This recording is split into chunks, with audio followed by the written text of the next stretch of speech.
ดคลิปมาค่อยก็จิมาแต่งอยู่ครัวกินละได้ซุมเจ้าแต่ละมือก็บ่ฮู้ว่าสิเฮ็ดคลิปอีหยังลงมื้อนี้ก็เลยจิมาเฮ็ดซุปผักแล้วก็ปิ้งไก่ตัวนี้ก็จะเป็นโครงกลไก่ที่ค่อยมักปะไว้เนาะก็จะเอามาปิ้งใส่หม้อทอดไหลน้ำมันบวกกับเมนูซุปผักแบบลาวๆใส่มะงาวหอมๆว่าซั่นคิดยากก็เลยจัดเลยซะมื้อนี้นะมื้อนี้ค่อยบ่ฮู้ว่าสิเล่าเรื่องอีหยังให้ฟังแต่ว่าค่อยมีประสบการณ์เรื่องการเขียดผู้หญิงเฮานะจะเป็นเพศที่แบบมักเขียดแบบตะพึดตะพือเป็นเรื่องที่ธรรมดาแฮงแต่ว่าในมุมมองของผู้ชายนะมันบ่แม่นว่าผู้ใดก็จิสลาดไปหมดซะทุกอย่างเด้จิบอกให้สำหรับเรื่องผู้หญิงเขียดนี่นะผู้ชายบางคนแม้ถ้าสมมุติเขาเจ้าเห็นว่าเฮาหงุดหงิดแบบเฮ็ดหน้าแบบบ่พอใจนู่นนี่นั่นเขาเจ้าก็จะถามเนาะว่าเป็นหยังบ่ถ้าสมมุติว่าเฮาตอบว่า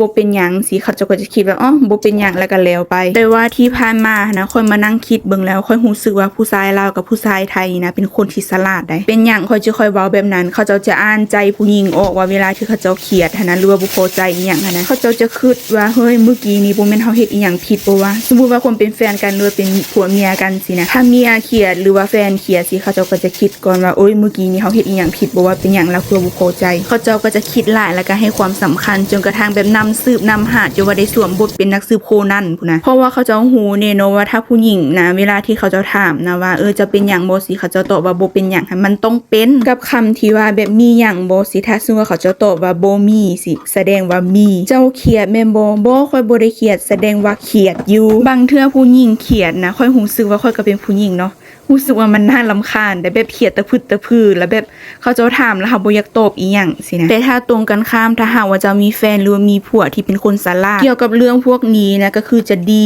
หลายเลยล่ะเดี๋ยวค่อยจะยกตัวอย่างบ่เอาคนอื่นคนไกลดอกเอาโอป้าค่อยอยู่เฮือนนี่แหละค่อยสิเว้าให้ฟังค่อยบ่ฮู้ว่าสิ่งที่ค่อยกำลังจะเว้าโตไปนี้นะว่าผู้ชายเกาหลีเขาจะเป็นคือกันหมดทุกคนหรือบ่หรือว่าเป็นแต่โอป้าค่อยบ่จักค่อยจื้อความได้ค่อยมาอยู่เกาหลีประมาณปีนึงเนาะมายุ่มโอป้านะในช่วงระยะปีนึงก็คือแบบบ่ได้เฮ็ดอีหยังมีแต่เรียนหนังสือก็อยู่แต่เฮือนนี่แล้วก็เฮ็ดเวียงเฮือนแล้วก็เรียนหนังสือนำบางเทื่อนี่ก็บ่ได้เรียนดอกขี้คร้านเด้เว้าความมืดสะโถถ้าหากว่าเฮาแต่งงานเนาะเอาผัวมาแล้วต้องมาอยู่เฮือนแล้วก็เฮ็ดแต่เวียงเฮือนนี่นะโตให้เป็นคนขี้คร้านเขาเจ้าก็อยู่บ่ได้มันอยู่บ่ได้ดอกอยู่บ่ฮอดปีด้วยซ้ำบ้านนี้เฮาก็เห็นหลายคนเขาเจ้าได้เฮ็ดเวียกมีเงินเดือนมีเงินใช้ได้บัดนี้ค่อยก็คิดอยากไปเฮ็ดเวียกสินะอยากไปหาเงินก็เลยนั่งลุ่มนำโอป้าลุ่มกันบัดนี้ลุ่มก็บ่เข้าเรื่องเลยเนาะเพราะว่าค่อยก็บ่ได้ภาษาก็ใส่แอปแปลเอาโอป้าให้เราอยากให้ค่อยหันเรียนภาษาเกาหลีให้มันได้ก่อนโอป้าแล้วก็บอกเนาะถ้าหากว่าเจ้าได้ภาษาเกาหลีนะมันจะมีผลดีต่อการใช้ชีวิตของเจ้าที่เราเว้ามาก็แม่นความเล่าหั่นล่ะแต่ว่าค่อยรู้สึกว่ามันเสียเวลาจนเกินไปเพราะว่าค่อยก็มาอยู่เป็นปีแล้วเนาะแล้วบวกกับตัวเองพยักหาเงิน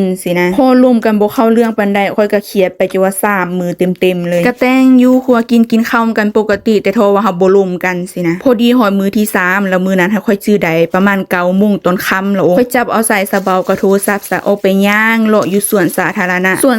ณะที่ค่อยย่างไปก็ไกลจากเฮือนเติบเราบ่ฮู้บ่ว่าค่อยเครียดหั่นนะแทนที่แบบจะถามเนาะว่าจะเป็นหยังนู่นนี่นั่นบ่ได้คันหากว่าบ่อยากถามแบบตรงๆก็แซดมาถามก็ได้เนาะสิเป็นหยังบัดนี้ค่อยก็ไปย่างเลาะสวนสาธารณะเกาหลีพัดกว้างสุนเจ้าแล้วมันมีโฮมเข้าโฮมออกค่อนข้างหลายโตพัดบ่ค่อยได้ออกจากเฮือนปานเด้อนี่บัดไปมาว่าซั่นหลงทางเบิ่งแม่ย่างเพิ่นเฮงนี่ให้เด้เบิ่งแม่ให้แล้ววันนี้พัดโซกทางได้วันนี้สิกลับเฮือนเอาดูว่าสินะย่างไปย่างมาเมื่อยได้บัดนี้ก็ได้กลับมานั่งอยู่ตังหันแบบอยู่สวนสาธารณะมันจะมีตังให้นั่งลินเนี่ยบัดสุดท้ายมาได้จำใจเสร็จบอกให้โอป้าให้มานำเอาเป็นการเขียดที่โคตรเสียโฟมเลยสิบอกให้ช่วงเวลานั้นก็คือทั้งอยากให้ได้อยากหัวได้หลังจากเรามาหอเนาะเราก็ถามว่าจะเป็นหยังบอกเขาก็ตอบว่าบ่เป็นหยังเราก็เป็นคนฉลาดก็เป็นคนบางหำบางเฮียนแต่ว่าเรื่องนี้เราคือมาโง่มาปึกแท้ทุกมือนี้ก็ยังบ่ฉลาดขึ้นเลย